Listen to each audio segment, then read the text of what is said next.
जय श्री राम।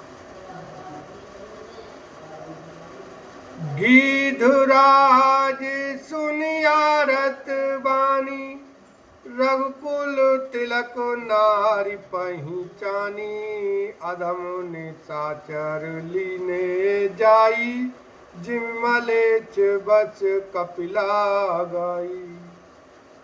गृद्धराज जटायु ने सीता जी की दुख भरी वाणी सुनकर पहचान लिया कि ये रघुकुल तिलक श्री रामचंद्र जी की पत्नी है। उसने देखा कि नीच राक्षस इनको बुरी तरह लिए जा रहा है, जैसे कपिला गाय मलेच्छ के पाले पड़ गई हो। सीते पुत्री का रस जानी त्रासा, करिहं जातु धान कर नासा। धावा क्रोधवंत खग कैसे, छूटे पवि पर्वत कहूँ जैसे। वह बोला, हे सीते पुत्री, भय मत कर, मैं इस राक्षस का नाश करूंगा। यह कहकर वह पक्षी क्रोध में भरकर कैसे दौड़ा, जैसे पर्वत की ओर वज्र छूटता हो। रे रे दुष्ट ठाड़ किन होई, निर्भय चलेसी न जाने ही मोई। आवत देखी कृतांत समाना, फिर 10 कंदर कर अनुमाना। उसने ललकार कर कहा, रे रे दुष्ट, खड़ा क्यों नहीं होता, निडर होकर चल दिया। मुझे तूने नहीं जाना। उसको यमराज के समान आता हुआ देखकर रावण घूम कर मन में अनुमान करने लगा कि मैं नाक की खगपति होई, मम बल जानु सहित पति सोई। जाना जरठ जटायु एहा, मम कर तीरथ छाण ही देहा। यह या तो मैनाक पर्वत है या पक्षियों का स्वामी गरुड़, पर वह गरुड़ तो अपने स्वामी विष्णु सहित मेरे बल को जानता है। कुछ पास आने पर रावण ने उसे पहचान लिया और बोला, यह तो बूढ़ा जटायु है, यह मेरे हाथ रूपी तीर्थ में शरीर छोड़ेगा। सुनत गीध क्रोधातुर धावा, कह सुनु रावण मोर सिखावा। तज जान के कुशल गृह जाऊ, नाही ते अस हो बाहु बाहु। यह सुनते ही गीध क्रोध में भरकर बड़े वेग से दौड़ा और बोला, रावण मेरी सिखावन सुन, जानकी जी को छोड़कर कुशल पूर्वक अपने घर चला जा, नहीं तो हे बहुत भुजाओं वाले ऐसा होगा कि राम रोष पावक अति घोरा, होई सकल सलभ कुल तोरा। उतरो न देत दशानन जोधा, तबहि गीध धावा करी क्रोधा।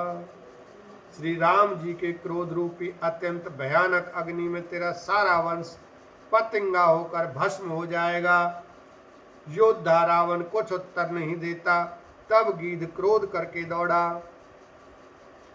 धरि कच बिरथ कीन मही गिरा, सीत ही राखी गीध पुनि फिरा। चौचन मारी बेदारे सीधे ही, दंड एक भई मूर्छाते ही। उसने रावण के बाल पकड़कर उसे रथ के नीचे उतार लिया। रावण पृथ्वी पर गिर पड़ा। गीध सीता जी को एक ओर बैठाकर फिर लौटा और चोंच से मार मार कर रावण के शरीर को विदीर्ण कर डाला। इससे उसे एक घड़ी के लिए मूर्छा हो गई।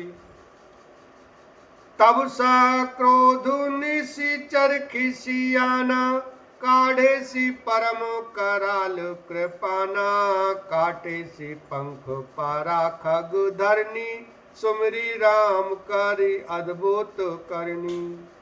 तब खिसियाए हुए रावण ने क्रोध युक्त होकर अत्यंत भयानक कटार निकाली और उससे जटायु के पंख काट डाले। पक्षी जटायु श्री राम जी की अद्भुत लीला का स्मरण करके पृथ्वी पर गिर पड़ा। सीत ही जान चढ़ाई बहोरी, चलाओ तायल त्रास न थोरी, करती बेलाप जाति नभ सीता, व्याध विवश जन मृग सभीता। सीता जी को फिर रथ पर चढ़ाकर रावण बड़ी उतावली के साथ चला। उसे भय कम न था। सीता जी आकाश में विलाप करती हुई जा रही हैं, मानो व्याध के वश में पड़ी हुई, जाल में फंसी हुई कोई भयभीत हिरणी हो।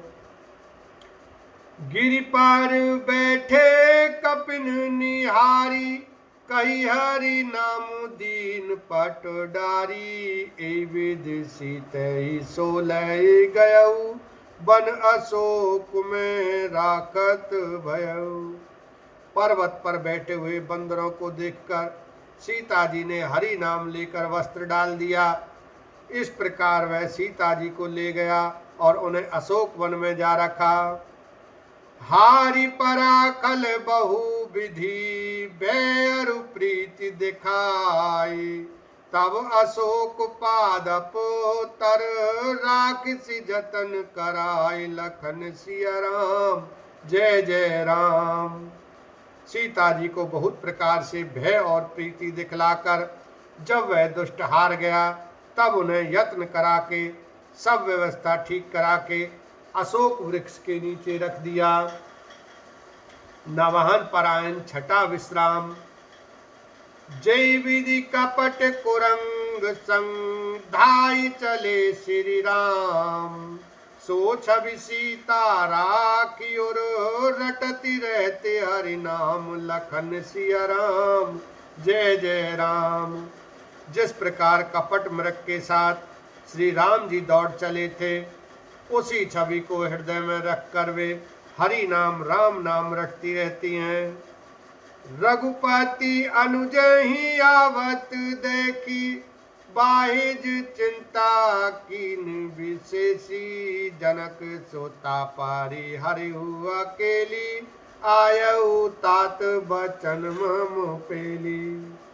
इधर श्री रघुनाथ जी ने छोटे भाई लक्ष्मण जी को आते देखकर बाह्य रूप में बहुत चिंता की और कहा, हे भाई, तुमने जानकी को अकेली छोड़ दिया और मेरी आज्ञा का उल्लंघन कर यहाँ चले आए।